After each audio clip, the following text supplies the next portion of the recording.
हमने पिछले अध्याय के अंदर मौलिक अधिकार, मूल कर्तव्य और राज्यों के नीति निर्देशक तत्वों के बारे में हमने डिटेल से चर्चा की थी और वो पार्ट भी हमारा क्या हो गया, कंप्लीट है। अब अपन आगे की ओर चलते हैं। तो सबसे पहले ये चीज़ है कि हमारे जो शासन की प्रवृत्ति, जो संघीय व्यवस्था है भारत की, उसके बारे में अपन को इस वीडियो के अंदर चर्चा करेंगे। ठीक है, तो देखो इससे अगला जो लेसन नंबर 3 है, इकाई नंबर फर्स्ट है, मतलब इकाई नंबर फर्स्ट का लेसन नंबर जो है वो कौन सा है, 3। और इस लेसन का नाम क्या है, वो है आपकी भारतीय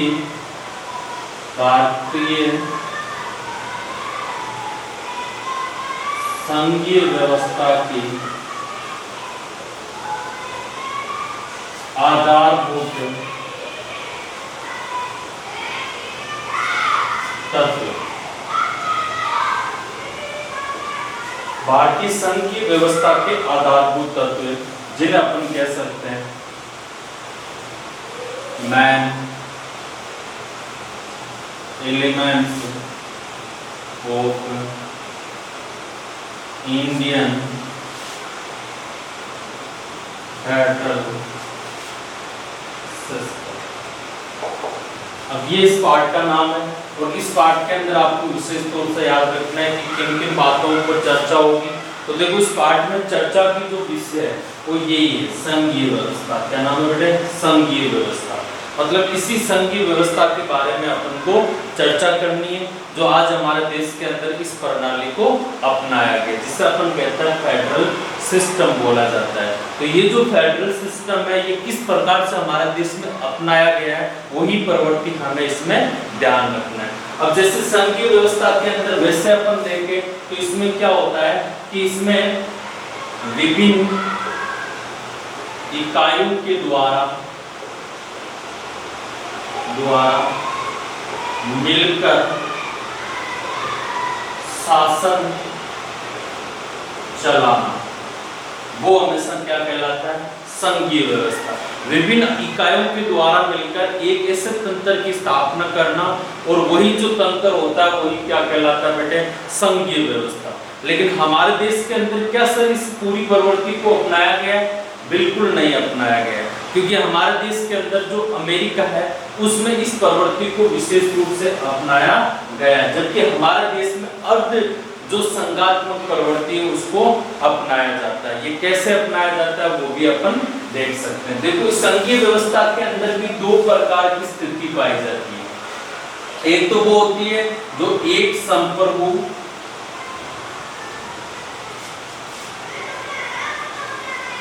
के साथ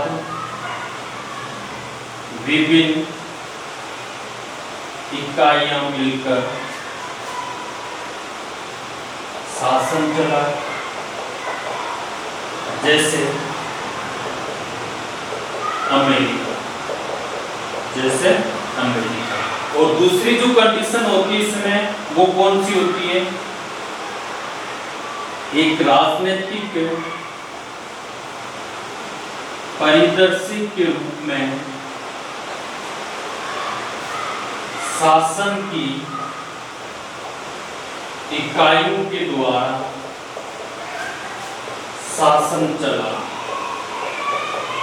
और ये जो होता है ये हमारे किस में देखने को मिलता है, भारत। तो अपन कह सकते हैं कि जो संघीय शासन प्रणाली होती है, ये संघीय शासन प्रणाली जो फेडरल सिस्टम है, ये भी हमारे दो कंडीशन में डिवाइडेड होता है। एक तो एक संप्रभु के साथ विभिन्न इकाइयों मिलकर शासन चलाना, जैसे अमेरिका है, ठीक है। अमेरिका अपने प्रत्येक राज्य से मिलकर और अपने देश की शासन व्यवस्था को चलाते हैं। दूसरा है राजनीतिक परिदृश्य के रूप में शासन की इकाइयों के द्वारा शासन चलाना। राजनीतिक परिदृश्य का मतलब जानते हो कि वो एक ही सत्ता के अंडर में कार्य करते हैं और उसी सत्ता का पालन करते हैं। और ऐसा देश कौन सा है, हमारे देश का भारत है। तो अपन कह सकते हैं कि इस प्रकार की जो प्रवृत्ति होती है, इस प्रवृत्ति को कहा जाता है संघीय व्यवस्था कहा जाता है। और संघीय व्यवस्था भी दो प्रकार से अपनाई जाती है। तो बेटे दोनों बातें क्लियर है आपके, ठीक है। इस इकाई में पूछ ले तो अमेरिका आएगा, नीचे वाली इकाई पूछ ले तो कौन आएगा, भारत आएगा, ठीक है। संघीय शासन व्यवस्था के अंदर आगे की अपन यदि प्रवृत्ति को देखा जाए तो इसी प्रणाली के अंदर देखें तो आज तक विश्व के अंदर देखें तो एक तो देश है ऑस्ट्रेलिया, कनाडा, रूस, अमेरिका, स्विट्जरलैंड और भारत। मतलब इन देशों के अंदर विश्व में अपन इस संघीय प्रवृत्ति की सफलता को देखा गया है। कई बार क्वेश्चन छोटा पूछ लिया जाता है कि संघीय व्यवस्था को सफल रूप से अपनाने वाले किन्हीं 4 देश या 5 देशों के नाम लिखो। तो याद रखना, पहला है ऑस्ट्रेलिया, कनाडा, रूस, अमेरिका, स्विट्जरलैंड और भारत। इन देशों ने इस संघीय प्रणाली को अपनाया गया। तो ये विशेष तौर से आपको याद रह जाएगा। तो इस प्रवृत्ति को अपन को विशेष रूप से याद रखना है। अब अपन को एक बार देखो वापस में रिवाइज कर देता हूँ। मैं इकाई नंबर 1 से स्टार्ट की है, लेसन नंबर 3 है। इसका नाम है भारतीय संघीय व्यवस्था के आधारभूत तत्व, main elements of Indian federal system है। और इसमें अपन को विशेष रूप से क्या याद रखना है कि इसकी सबसे पहले परिभाषा को देखना है तो विभिन्न इकाइयों के द्वारा मिलकर शासन चलाना, वही क्या कहलाती है, संघीय व्यवस्था। इसके 2 आधार होते हैं। कितने आधार है बेटे? 2 आधार है। पहला एक संप्रभु के साथ विभिन्न इकाइयों मिलकर शासन चलाए, जैसे अमेरिका। एक राजनीतिक परिदृश्य के रूप में शासन की इकाइयों के द्वारा शासन चलाना, वो क्या है, भारत है। ठीक है। ऑस्ट्रेलिया, कनाडा, रूस, अमेरिका, स्विट्जरलैंड, भारत ऐसे देश है जहां पर सफल संघीय व्यवस्था की क्या हुई है बेटे, स्थापना हुई है। तो ये भी चीज अपन को नोट के रूप में याद रखना है। अब आगे की स्थिति अपन देखें तो भारत के बारे में देखें कि भारत में जो संघीय व्यवस्था है वो किस प्रकार से, देखो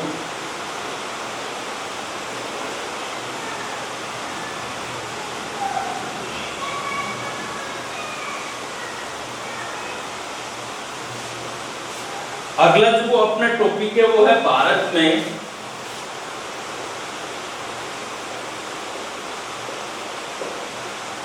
संघीय व्यवस्था। तो देखो इसमें सबसे पहले भारत एक राज्यों का संघ है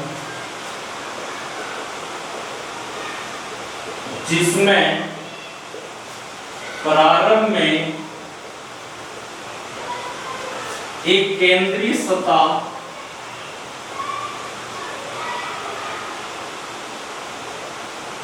व 14 प्रांतीय थे। वर्तमान में भारत में 28 राज्य व 8 केंद्र शासित प्रदेश है। केंद्र शासित प्रदेश है। और अब आगे लिखना है भारत की संघीय व्यवस्था अमेरिका की विपरीत है, जिसे विनाशी राज्यों का अविनाशी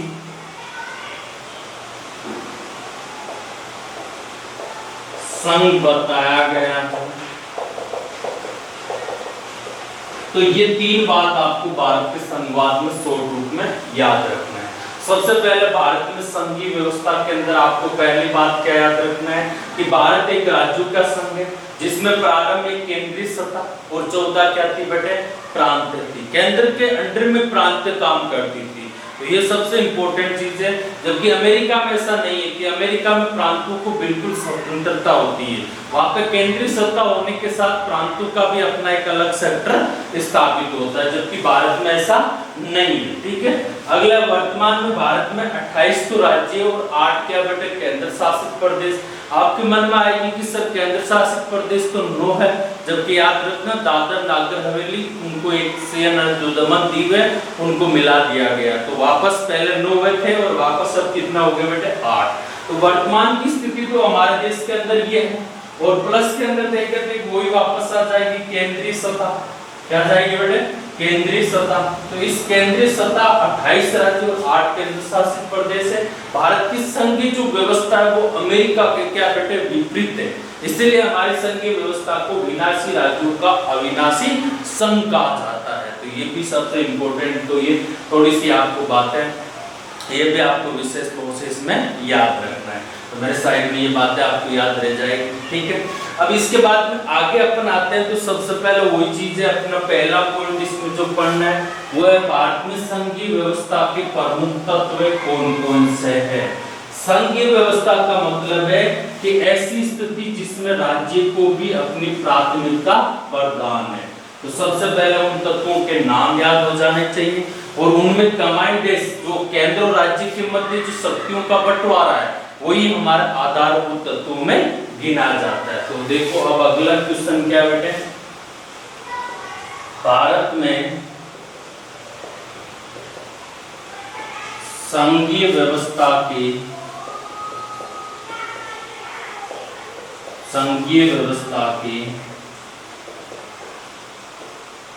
आधारभूत तत्व वो कौन कौन से हैं। तो सबसे पहले इनका नाम देखते हैं एक बार। सबसे पहला जो तत्व है वो कौन सा है, इसमें एक लाइन लिख सकते हो आप। भारत में केंद्र एवं राज्यों के मध्य शक्तियों का बंटवारा किया गया है, लेकिन सर्वोच्च सत्ता केंद्र के पास रखी गई है,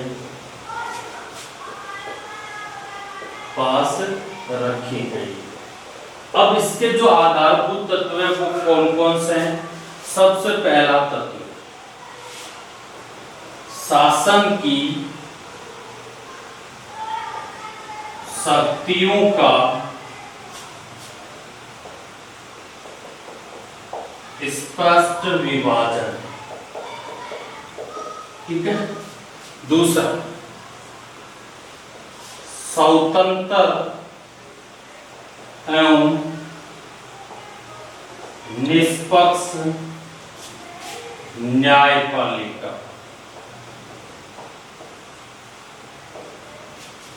तीसरा कौन सा, संविधान की सर्वोच्चता। चौथा कौन सा है, एकल नागरिकता।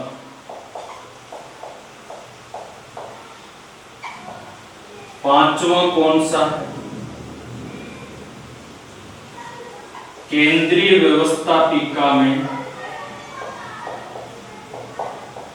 राज्यों का सदन राज्यसभा। छठा कौन सा, राज्यपाल का पद। सातवां कौन सा, एकात्मक तत्वों का प्रभुत्व। तो बेटे देखो ये 7 है अपने इस भारतीय संघीय व्यवस्था के आधारभूत तत्व। पहले तो बेटे इनका नाम याद होना चाहिए प्रत्येक का। तो सबसे पहला जो शासन की शक्तियों, जैसे भारत में संघीय व्यवस्था के आधारभूत तत्व टोटल कितने याद रखने, 7 याद रखने। इनको अपन आगे डिटेल से पढ़ेंगे, ठीक है। तो देखो सबसे पहले क्या है बेटे, शासन की शक्तियों का स्पष्ट विभाजन। 2 नंबर पर क्या है, स्वतंत्र एवं निष्पक्ष न्यायपालिका, ठीक है। और संविधान की क्या बेटे, सर्वोच्चता। एकल नागरिकता का प्रावधान। केंद्रीय व्यवस्थापिका के अंदर राज्यों का सदन, और राज्यों का सदन कौन सा बेटे? राज्यसभा।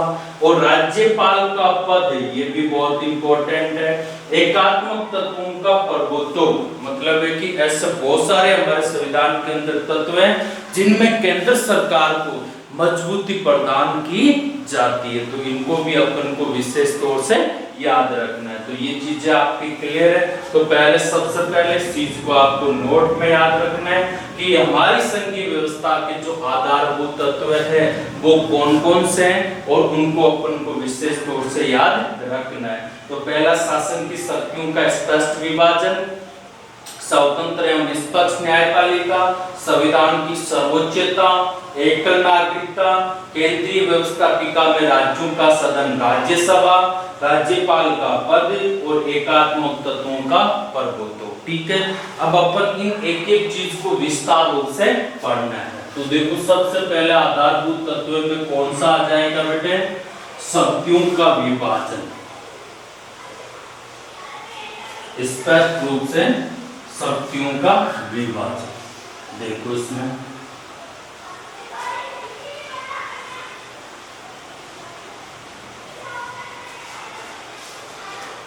अपना पहला पॉइंट है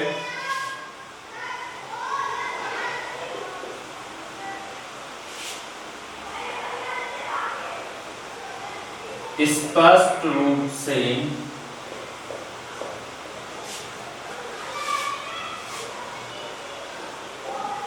शक्तियों का विभाजन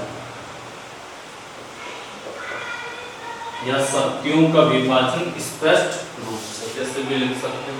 तो स्पष्ट रूप से जो शक्तियों का विभाजन किया गया है, ये हमारे एक संघीय व्यवस्था का आधारभूत तत्व माना जाता है। अब कैसे किया गया, तो इसमें अपन को विशेष तौर से याद रखना है। भारतीय संविधान में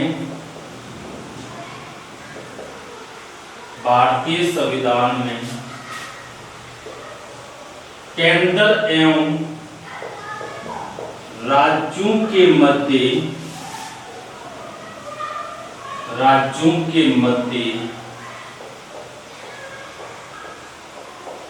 शक्तियों का विभाजन करने के लिए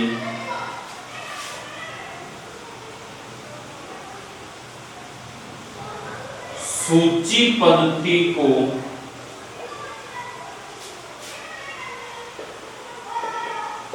अपनाया गया है।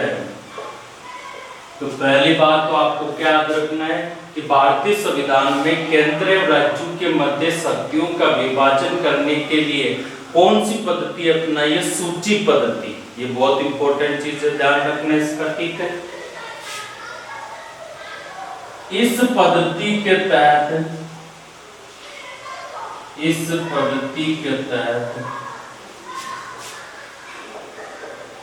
शासन को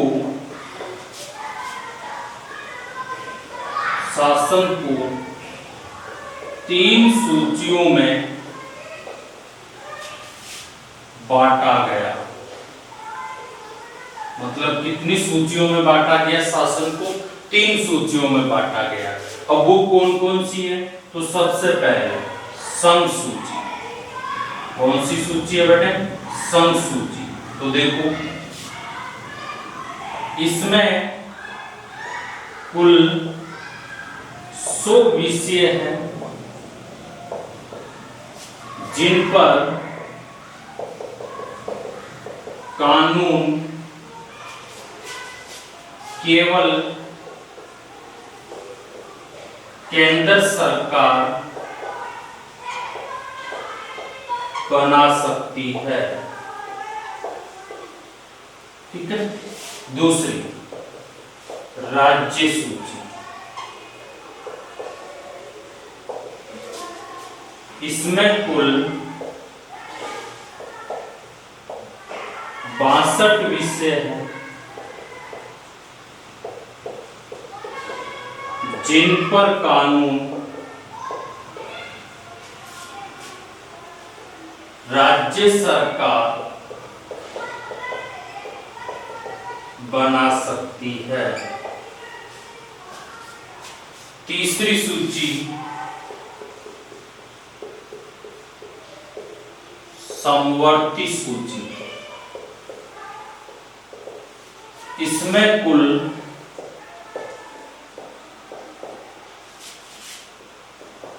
52 विषय हैं,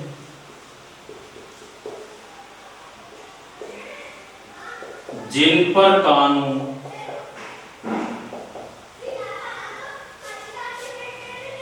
केंद्र व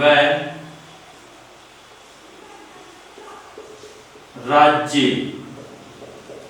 दोनों बना सकते हैं, लेकिन विवाद की स्थिति में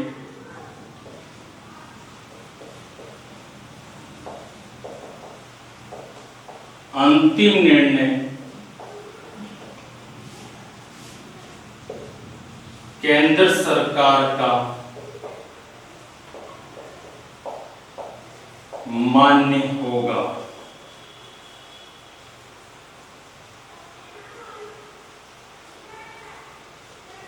इनका उल्लेख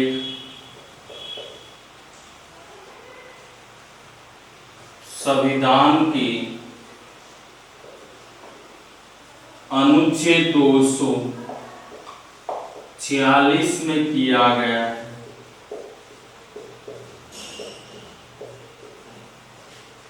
सभी शक्तियां मुख्य रूप से केंद्र के पास होने के कारण भारतीय संविधान को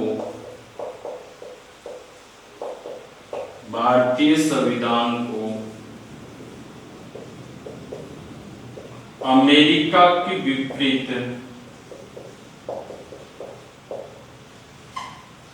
विनाशी राज्यों का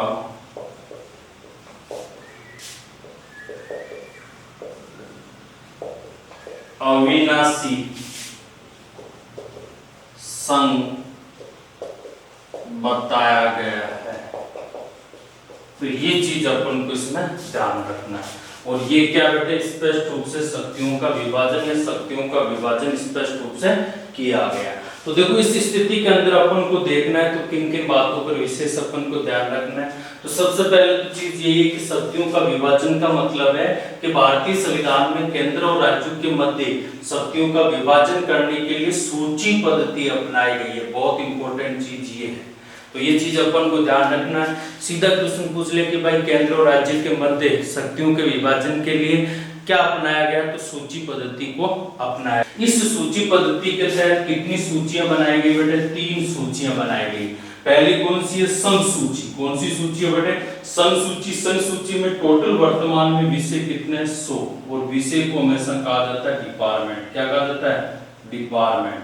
और ये डिपार्टमेंटों की जो संख्या होती है वही हमें संख्या कहलाती है बेटे, विषय कहलाती है। ठीक है, जिन पर कानून केवल कौन बना सकती है, केंद्र सरकार बना सकती है। राज्य सूची, इसमें कुल टोटल जो विषयों की संख्या है वो कितनी है, 62 है। जिस पर कानून कौन बना सकती है, केवल राज्य सरकार बना सकती है। तो ये भी चीज अपन को इसमें ध्यान रखना है। अगली स्थिति क्या बताई गई, इसमें समवर्ती सूची, जिसमें कुल कितने विषय रखे गए बेटे, 52 विषय रखे गए। और इन विषयों पर कानून है जो कि केंद्र और राज्य दोनों बना सकते हैं। लेकिन यदि मान लो दोनों में किसी भी प्रकार का क्या हो जाए, विवाद हो जाए, तो अंतिम जो निर्णय होता है वो किसका होता है, केंद्र सरकार का होता है। इनका उल्लेख संविधान के अनुच्छेद 246 में किया गया। जो सूचियां होती है हमारी, संघ सूची, राज्य सूची और समवर्ती सूची, इनका उल्लेख वो संविधान के कौन से अनुच्छेद में, 246 अनुच्छेद में किया गया है। और सभी शक्तियां मुख्य रूप से केंद्र के पास होती है। भारतीय संविधान में अमेरिका के विपरीत जो विनाशी राज्यों का अविनाशी संघ बताया गया। तो ये भी चीज अपन को इसमें ध्यान रखना है। तो एक बार देख लो भाई, सभी स्पष्ट रूप से शक्तियों का विभाजन तो कैसे किया गया, 3 सूची आधार पर। कौन कौन सी, संघ सूची, राज्य सूची और समवर्ती सूची। संघ सूची में टोटल विषय कितने हैं? 100। विषय का मतलब होता है डिपार्टमेंट। और राज्य सूची में कितने हैं? 62। और आपके अगला कौन सा है? समवर्ती सूची में कितने हैं? 52। पहले की कंडीशन अलग थी और वर्तमान की कंडीशन मैंने लिखा है। आपके बुक में अलग अलग दिया, जैसे 97 दिया हुआ है, 66 दिया हुआ है, 47 दिया हुआ है, जबकि ये चेंज हो चुके हैं। तो ये डाटा आपको थोड़ा सा याद रखना है, ठीक है। तो बुक के अकॉर्डिंग नहीं, हमें वर्तमान परिदृश्य को भी याद रखना होता है। तो ये चीज आपके समझ में आई, ठीक है। अब आगे देखते हैं अपन अगला।